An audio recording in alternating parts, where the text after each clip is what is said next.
Aloha! Welcome to the Ohana Mama. My name is Lisa. I am a stay-at-home mom to 4 beautiful children.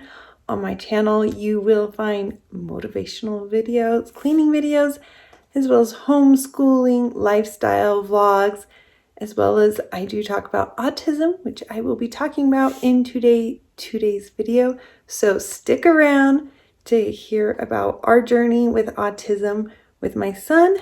Hope to have you join our Ohana by subscribing to our channel.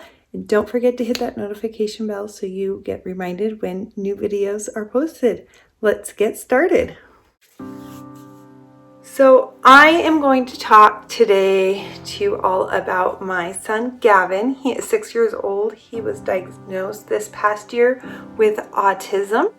So today I wanted to sit down and just talk about my son Gavin and his diagnosis with autism.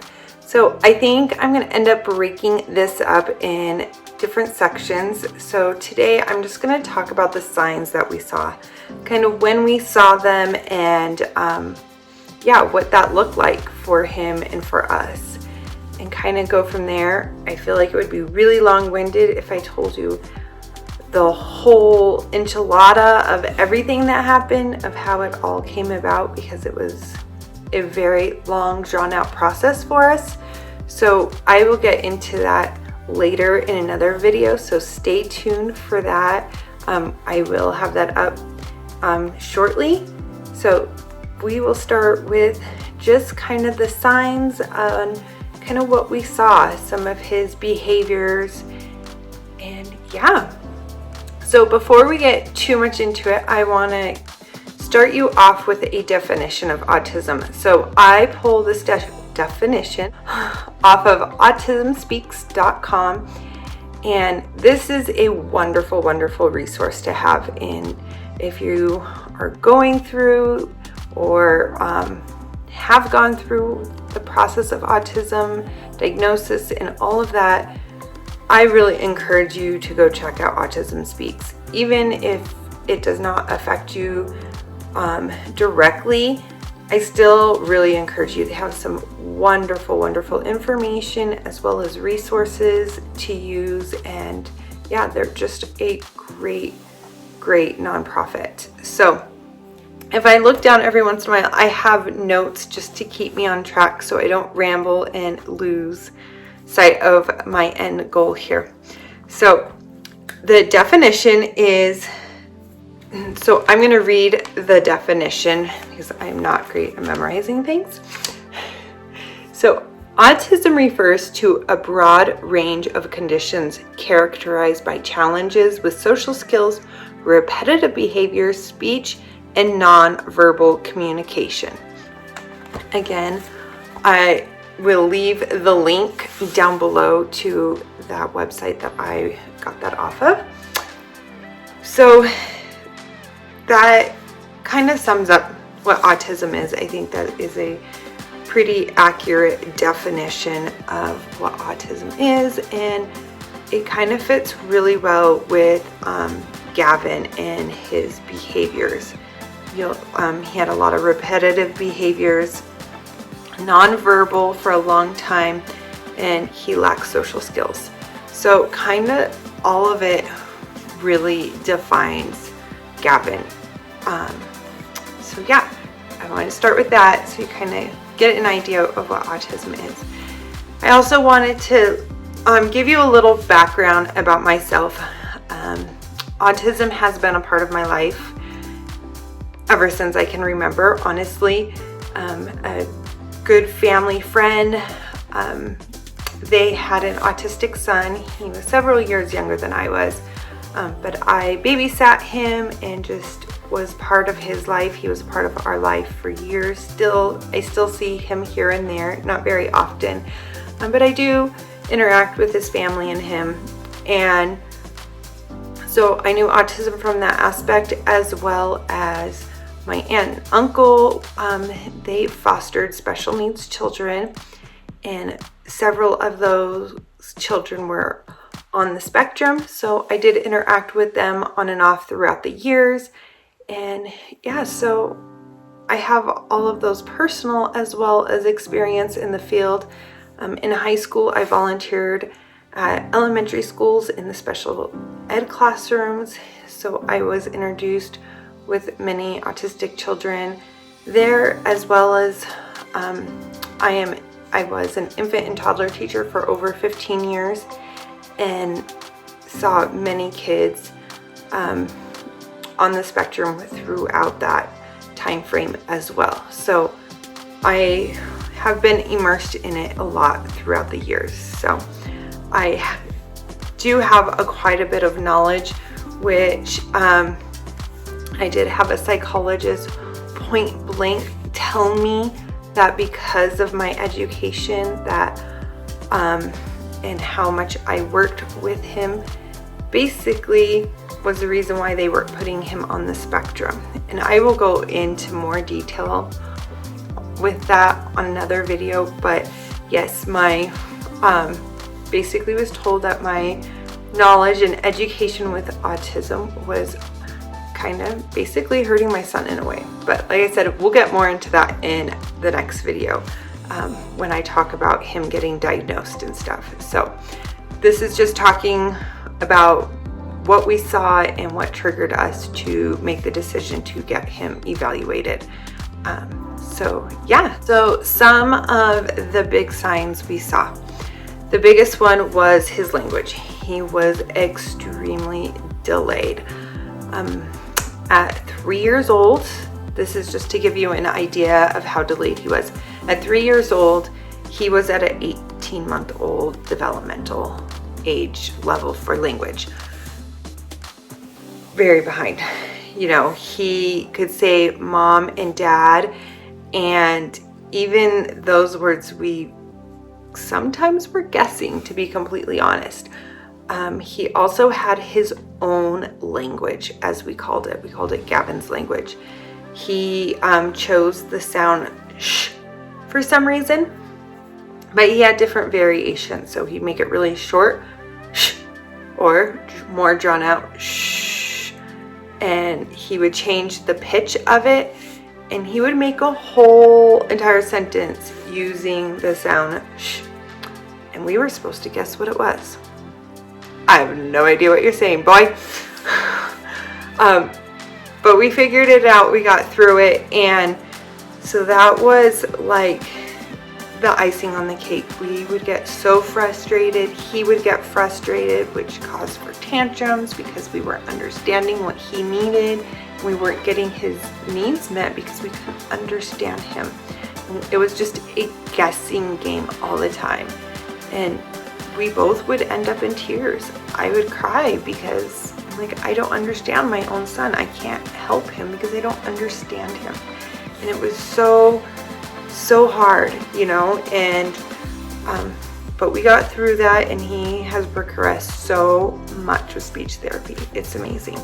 He could play by himself for long periods of time, and I'm talking about hours. He was content playing by himself with his toys for as long as possible. And he still does that. Yes, we would go and check on him. You know, oftentimes he was in the living room as a young, you know, toddler, 6 months old. We could lay him on the floor, and he would just be content laying on the floor with toys around him. And yeah, so that was another big sign. And it was a blessing in disguise that he was like that. And when he was 18 months old, I became pregnant with Emma, who is now 4 years old. She was a surprise baby. And at that time, I was diagnosed with hyperemesis gravidarum, also known as HG. And basically, that's a morning sickness times 1,000. I was laid up in bed pretty much my entire pregnancy. I could not do much at all. I go from the couch to the bed to the bathroom, back to the couch, bed. That's about all I could do. And so with that, him being able to entertain himself really helped us out in that time. And I blamed a lot of his language delayed on myself because I wasn't doing the activities with him and taking him to the library and doing all these things that I normally would do because I just couldn't. And I was really upset with myself for a long time. But in hindsight, it really had nothing to do. He just was uninterested in any of that anyway, so it wouldn't have done any good. Mealtime. Oh, that was joy. He would wear his food. So every mealtime, we would just strip him down to his diaper because we knew he was gonna wear it. It was gonna be in his hair, it was gonna be on his face. He'd smear it all over his skin. Doesn't matter what it was. Green beans, mashed potatoes, meat. He would try everything and anything. Had to be on his skin first before he started eating it. He had to experience his food completely. He was definitely one to experience it. So he didn't have any food aversions. He just liked to experience it and then he would eat it. He ate everything. We did not have a problem with him eating. It was just a huge mess every mealtime. So that was the joys. He also has had little to no eye contact. He still struggles with that. We can get him to lock eyes for maybe a half a second and then off they go again. So eye contact was a huge red flag for us, and I knew right away when his eyes weren't meeting mine. I was like, babe, I think something's off. So eye contact was a big one. He still has a hard time with that, but we are progressing. Sensitivities to touch and sound. So there are times you may see him in some of my videos. He will be wearing headphones, noise canceling headphones. He has a hard time with certain sounds. He is getting much better, especially with sounds, repetitive sounds. He can cancel them out on his own and not, they don't bother him as much. So one of the big ones is blinkers in the car. He can't stand them. So yes, I am one of those people that may not use my blinkers all the time. Sorry guys, but it really hurts his ears, and he has ended up in tears because I have the blinker on. So sometimes I do not use the blinker. He has his headphones. We try to keep a pair in the car so he can grab them and put them on, but sometimes they fall on the floor or they have forgotten or who knows what. So sometimes blinkers don't get used. So repetitive sounds really bother him. Loud noises like the blender, the vacuum, those kind of things. We always warn him before I turn them on. He's actually gotten really good with the vacuum, and it doesn't bother him as much, and if it does, he just leaves the room.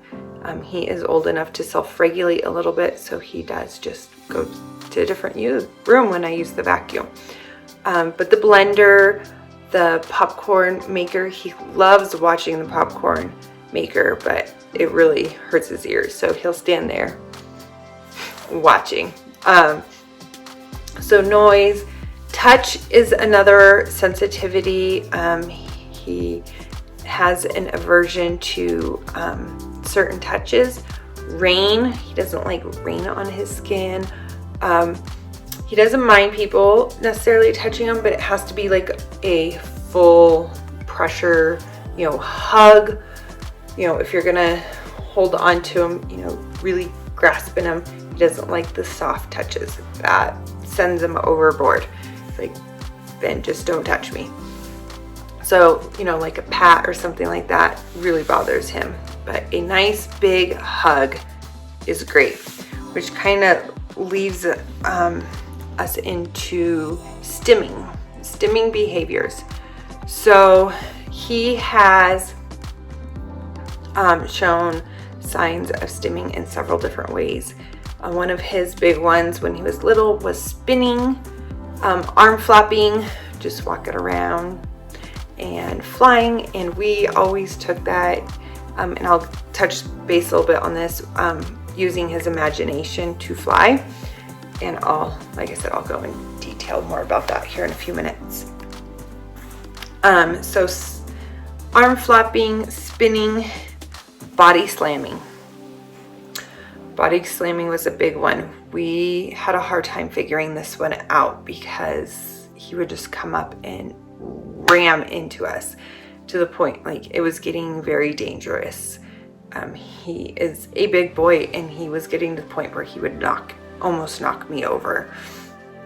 And we have finally gotten to the point where we could figure out what it's going on, and he's wanting hugs. So he's wanting that high pressure touch. So now he's able to communicate with us a little bit. I mean, he still body slams, but not as much. He'll kind of stop himself midway and ask, "Oh, I need a hug." We give really tight hugs. He likes really tight squeezes. And he'll ask for snuggles and stuff, and that is that tight feeling. So we body slamming as well as face hugs. When he was little, he would like crawl up and just like his whole body trying to hug my face, and like suffocated. I can't breathe. But that was one of his big things. He loves hugs and loves that that hard touch, if you will. So kind of with the imagination, with the arm flapping, how we thought that was his imagination. He has a huge imagination. And he is like, especially when he was younger, before his language really started developing, he was in another world all the time. He was always pretending something, always. There was always something going on for him. And we loved it. We went with it. You know, sometimes we didn't understand, or it was hard to get him to transition into something because he was in this imagination world, and in that world he wasn't doing that particular thing we were asking him to do here in life, if you will. So he superheroes, obsessions that leads to obsessions. Batman. He is obsessed with Batman.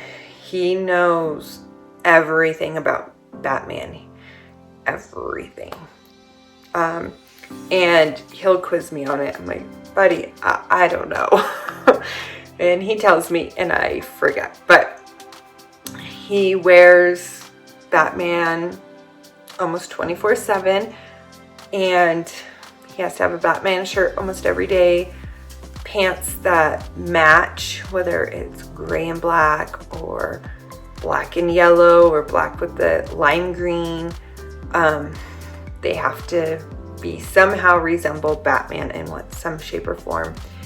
So it looks like I never change my kid. I really do. I just buy, when I find a shirt or pants, I buy several, and I buy in the next size as well. So it looks like he just wears the same thing all the time, but he really does change his clothes every day. He wears clean clothes. You just can't always tell. So he, like I said, he is obsessed with Batman. Everything is Batman. Every day, all day long. And again, that kind of goes with the imagination. He is Batman. He loves Batman, and we kind of go with it. So, and when he was little, transitions. Now, they weren't necessarily hard, like I said, unless they were not what he was wanting to do when he was imagining something. But when we would ask him to do something, there were times, many times, that he would come up to my chest and go, do, do, do, do, do, do. And then he would go and do whatever it was that we asked him, go wash your hands for dinner or pick up your toys, whatever it was, he didn't have a problem necessarily doing that. But he, like I said, had that little transition thing that he had to do. And if I wasn't around or available, he would use the wall, a doorway. We have a rock wall in our living room, so he would do it on the rocks. So I'm not sure, it was a little quirk, but that is how he transitioned. That's how he found a way to cope with transitions. And we just went with it. Like I said, he doesn't really do that anymore. Every once in a while I'll see him do something similar to that, but it's not his go-to thing anymore. So those are the main things that really pushed us to get him evaluated, and behaviors that we saw. So some of them were really challenging, some were just what we considered his normal behavior. He is such a good kid. He was a happy baby. He still is very happy and loving. He just loves on everybody. He loves everybody. So that is kind of those signs. If you have any questions, please leave them down below, and you can always reach out to me. I love to connect with you, and I hope this helps somebody somewhere along the way. I know when I was going through the beginning process of this all, it's a lot to take in, and I felt alone, and nobody, oh, I see, but oh, he'll be fine, he'll be fine. And it's like, I just wanted confirmation that I wasn't crazy seeing these things that my kid was doing that was just a little off. And hearing other people's stories really helped me. Okay, it is okay that I continue seeking advice and help. So if you are at that point, please reach out to anyone, to myself. I would definitely be willing to listen and give you any advice. I'm not a doctor by any means, but I do have a little bit of background and be willing to at least be a sounding board for you. So thank you for listening and tuning in. I hope you stick around so you hear more of his story, and maybe one day I will get him on here and have him talk about Batman or something. I'm sure he would love that. So thank you. Don't forget to subscribe. Hit that like button if you enjoyed this video, and we will see you in the next one. A hooey ho!